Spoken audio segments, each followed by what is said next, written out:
All right, how is everybody doing today? All right, so Shabbat Shalom.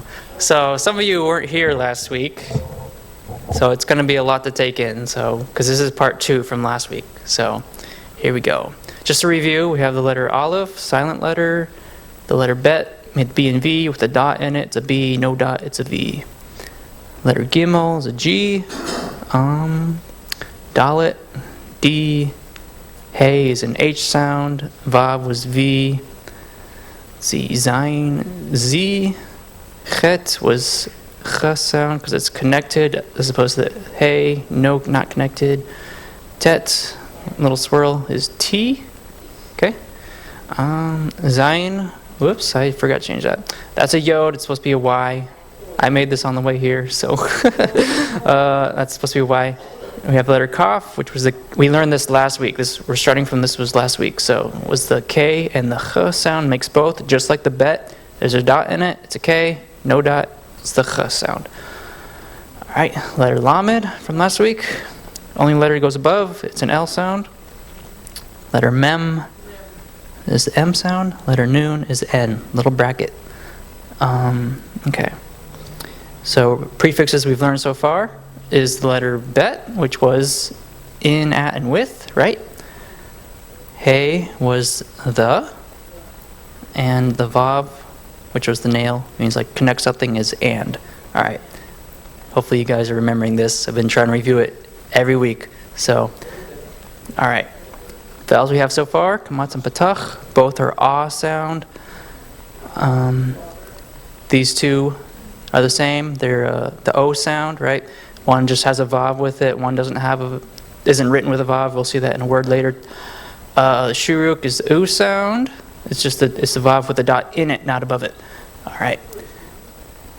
Tzere and Segol both make the sound. So, all right. This we learned last week was our new vowel from last week. It's the Chirik, which was just one dot below the letter. It's an E sound. Okay? All right. Now here's the new stuff, which is why you're going to see why this had to be a 2-part thing, because it would have been way too much in 1 week. So here's our letter Kaf that we learned last week, right? K sound. Now in Hebrew, modern Hebrew, or not modern Hebrew, but just the letters we're familiar with seeing, not the ancient letters, have what's called final letters. So all that means is that when the letter Kaf is the last letter in a word, it's written like this. Okay?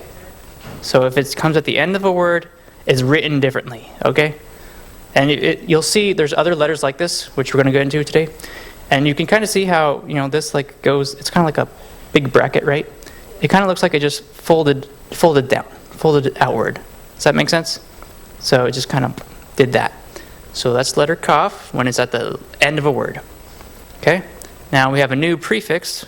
The letter Kaf is also the prefix for like or as, or like according to, stuff like that. It's actually the least common prefix of all the prefixes we've learned. So it's not super important to know because it doesn't occur very often. Okay? We have a Lamed from last week. This is also a prefix, which means like to, toward, for. It's used like to show possession of things, like it's mine or his, or we'll see that later on. But it means like to or for, really, for the most part. Okay. We have the letter Mem. This is the next letter that has a final form. It's written like this. We learned that last week. But the final form, this is where I goofed up last week. It's kind of like a box almost, but it just has little. I don't know how to describe it. This little area right there. That's the important part. So when the letter Mem is at the end of a word, it looks like this. Okay? So just remember that. Mem is also a prefix. It means from or out of. So if you guys weren't here last week, this is a lot to take in. But yeah. And the letter Nun has a final form as well. And it's kind of like an extra long Vav that goes below the line. See, there's a line, goes below the line. Again, all these final forms, they kind of just like fold out and it just makes it longer. All right. we almost learned all the vowels now. So besides this, there's really only one, but there's like 3 more, but don't worry about it. So this is a shva. I saved this one for last because it's kind of controversial. It's kind of hard to explain. So this vowel like means like half the time means like no vowel sound. Like, so what does that mean? So like, what about in this word stop? There's no vowel between S and T. Okay, stop. There's no vowel between there. Also in the word corner, there's no vowel between R and N, right? So that's what this indicates. So it goes below the 2 dots go below the letter, and it just means like this is what's going to happen, or like that. So there's no vowel. And the other half the time, it kind of just makes the I or sound. So I know it's a lot to take in, but the more we go through this, the more it'll make sense. So, all right, let's just practice a few words. All the words today are very super common biblical Hebrew words that you see all over the place. So, are you able to read this first word? We have a kaf with a dot, so it's a K sound. Bet with no V is V, so kavod. Kavod. Everyone know what kavod means? Yeah. All right, it means glory. Yay. All right, another very common word. Bet with a dagesh in it. The dot is a B sound. So ben is our final noon from today. What does ben mean? Son. All right. Son of. Yes. Okay. So here's a confusing one. All right. So this was an H, right? And this is E. So this is just pronounced he. Who knows what he means? He means she in Hebrew, so yeah. And do you remember? Yeah. And you guys remember what the English word he was in Hebrew, right? It was who. Who means he in Hebrew, and he means she. I don't get confused, but like, just yeah. Okay. All right. So let's try this word. This is another very super common word, probably like one of the most common words. So mem is M. This was melech, right? Melech is king. All right. This is kind of a trick question. Hopefully you guys are paying attention. So we have ha, right? H and a, and then mayim, ha mayim. You guys able? Do you know what this is? Remember the?